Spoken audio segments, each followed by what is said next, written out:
Democracy. In the West, we make a colossal mistake, taking it for granted. We see democracy not as the most fragile of flowers that it really is, but we see it as part of our society's furniture. We tend to think of it as an intransient given. We mistakenly believe that capitalism begets inevitably democracy. It doesn't. Singapore's Lee Kuan Yew and his great imitators in Beijing have demonstrated beyond reasonable doubt that it is perfectly possible to have a flourishing capitalism, spectacular growth, while politics remains democracy-free. Indeed, democracy is receding in our neck of the woods here in Europe. Earlier this year, while I was representing Greece, the newly elected Greek government, in the Eurogroup as its finance minister, I was told in no uncertain terms that our nation's democratic process, our elections, could not be allowed to interfere with the economic policies that were being implemented in Greece. At that moment, I felt that there could be no greater vindication of Lee Kuan Yew, of the Chinese Communist Party, indeed of some recalcitrant friends of mine who kept telling me that democracy would be banned if it ever threatened to change anything. Tonight, here, I want to present to you an economic case for an authentic democracy. I want to ask you to join me in believing, again, that Lee Kuan Yew, the Chinese Communist Party, and indeed the Eurogroup are wrong in believing that we can dispense with democracy. That we need an authentic, boisterous democracy, and without democracy, our societies will be nastier, our future bleak, and our great new technologies wasted. Speaking of waste, allow me to point out an interesting paradox that is threatening our economies as we speak. I call it the Twin Peaks paradox. One peak, you understand, you know it, you recognize it, is the mountain of debts that has been casting a long shadow over the United States, Europe, the whole world. We all recognize the mountain of debts.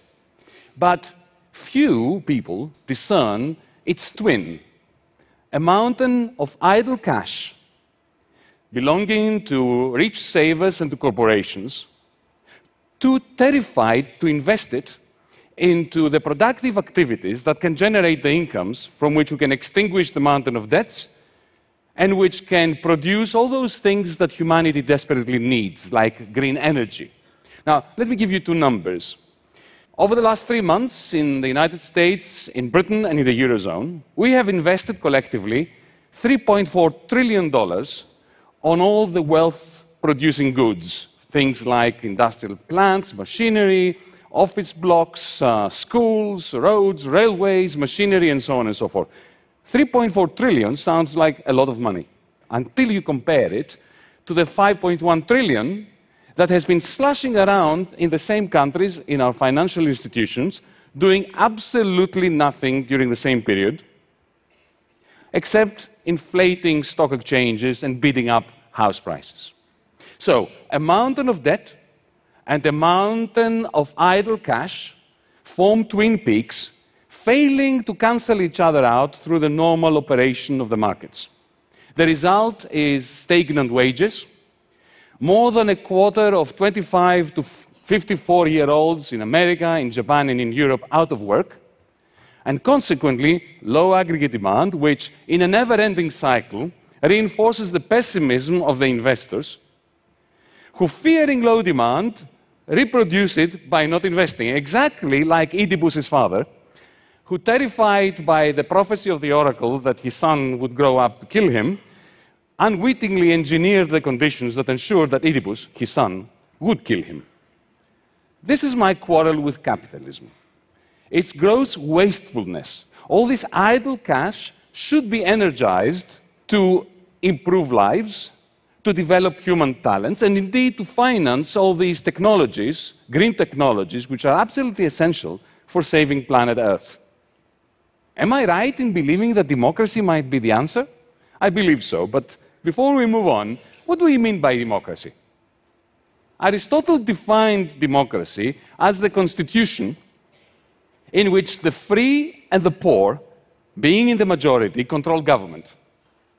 Now, of course, Athenian democracy excluded too many: women, migrants, and of course the slaves. But it would be a mistake to dismiss the significance of ancient Athenian democracy on the basis of whom it excluded.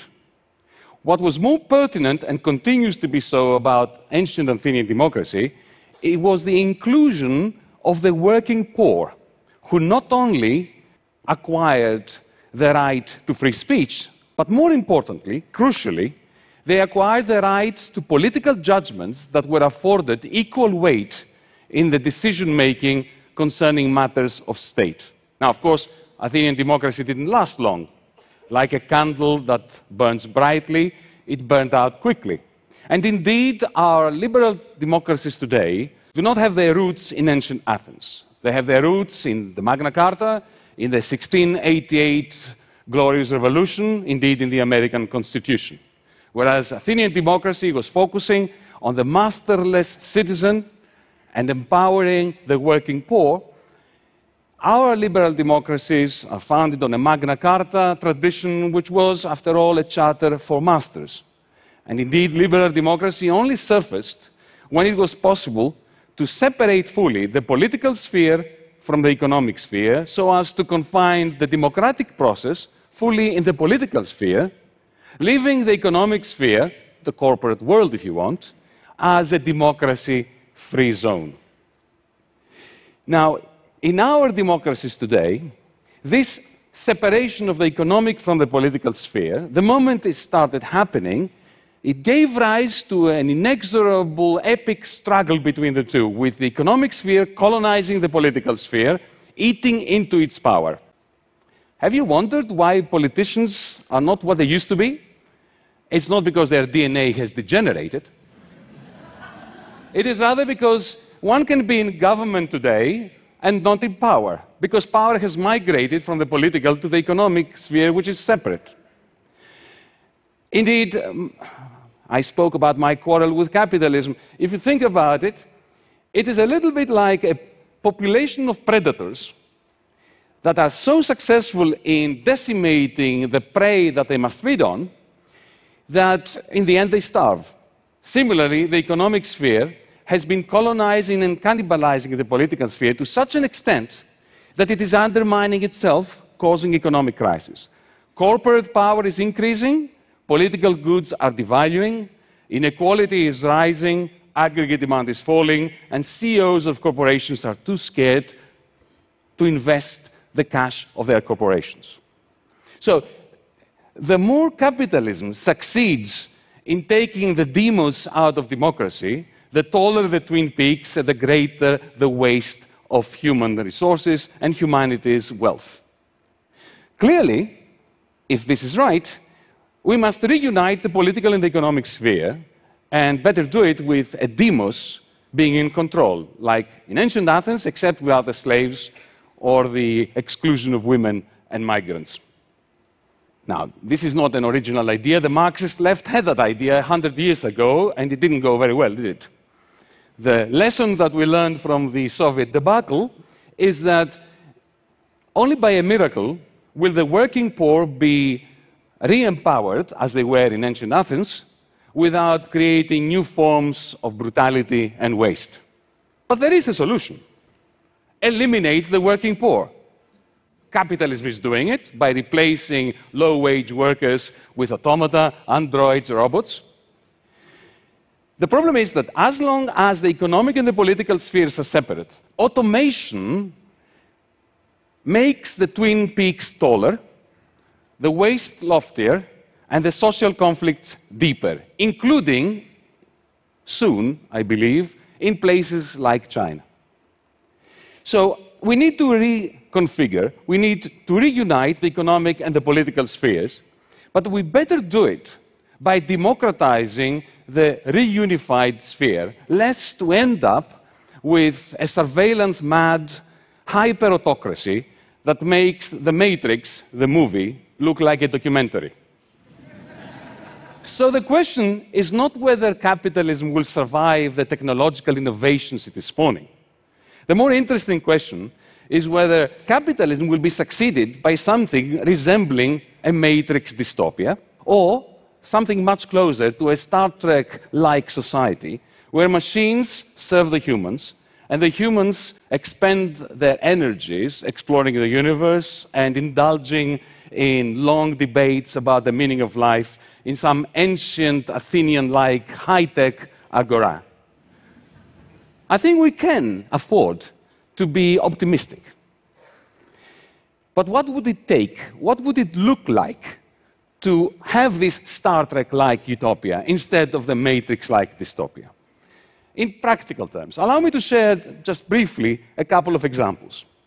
At the level of the enterprise, imagine a capital market where you earn capital as you work, and where your capital follows you from one job to another, from one company to another, and the company, whichever one you happen to work at that time, is solely owned by those who happen to work in it at that moment. Then all income stems from capital, from profits. And the very concept of wage labor becomes obsolete. No more separation between those who own but do not work in the company and those who work but do not own the company. No more a tug of war between capital and labor. No great gap between investment and saving. Indeed, no towering twin peaks. At the level of the global political economy, imagine for a moment that our national currencies have a free-floating exchange rate with a universal, global, digital currency, one that is issued by the International Monetary Fund, the G20, on behalf of all humanity.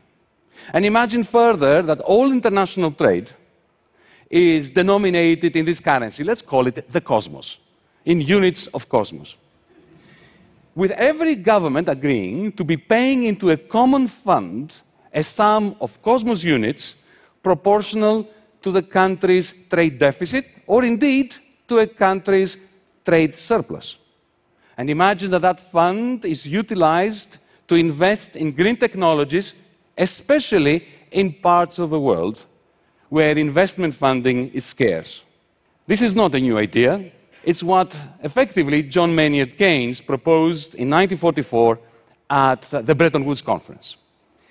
The problem is that back then, they didn't have the technology to implement it. Now we do, especially in the context of a reunified political, economic sphere. The world that I am describing to you is simultaneously libertarian in that it prioritizes empowered individuals, Marxist, since it will have confined to the dustbin of history the division between capital and labor, and Keynesian, global Keynesian. But above all else, it is a world in which we will be able to imagine an authentic democracy. Will such a world dawn? Or shall we descend into a Matrix-like dystopia? The answer lies in a political choice that we shall be making collectively. It is our choice, and we better make it democratically. Thank you.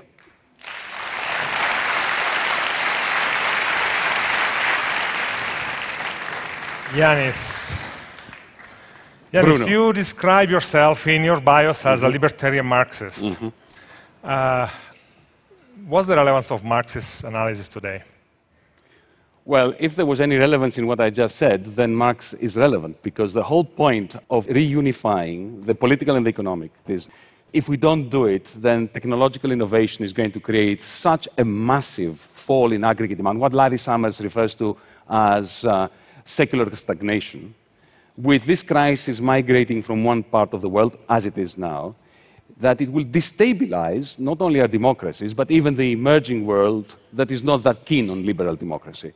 So if this analysis holds water, then Marx is absolutely relevant, but so is Hayek. That's why I'm a libertarian Marxist. So is Keynes. So that's why I'm totally confused. Indeed, and possibly we are too now.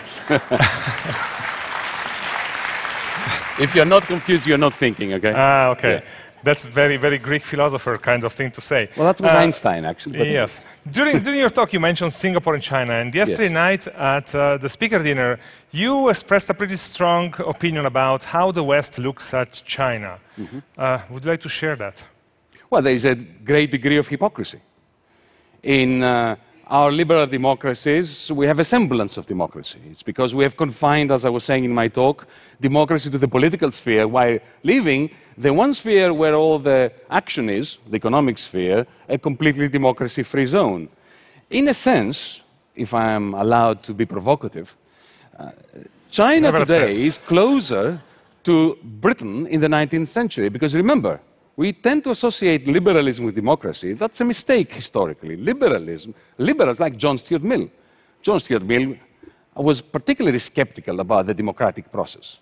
So what you are seeing now in China is a very similar process to the one that we had in Britain during the Industrial Revolution, especially the transition from the first to the second.